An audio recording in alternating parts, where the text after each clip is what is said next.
So essentially, in a convertible note, an investor is investing in a company with a quote unquote unknown valuation because the company is early on, and they're typically getting, say, a 7 or an 8% note.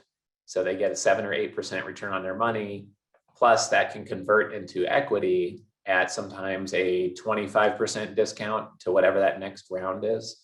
So if somebody says, well, I don't know how much my company is worth because we're very early stage, we don't have revenue yet. I'd like to think it's worth $8 million, but I'm not sure. How about we do an 8% convertible note? And then they raise the next round at $10 million, then that investor would come in at a $7.5 million equity valuation potentially. This could be really good for companies raising capital.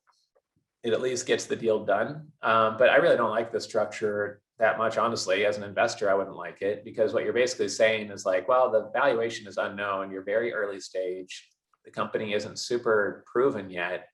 And now I'm only getting a 25% discount to whenever you raise capital next. So you could raise capital next in 2 or 3 years when the company is 5 times more developed, and I'm just getting a 25% discount off that valuation. It's a great deal for the company, it seems, but not that good for investors. These are used a lot. A lot of investors say yes to these, but I don't know if I would ever invest in a convertible note. It'd be tough for me to want to. But some do. And if the opportunity is great enough and investors are open to it, deals get done like this all the time.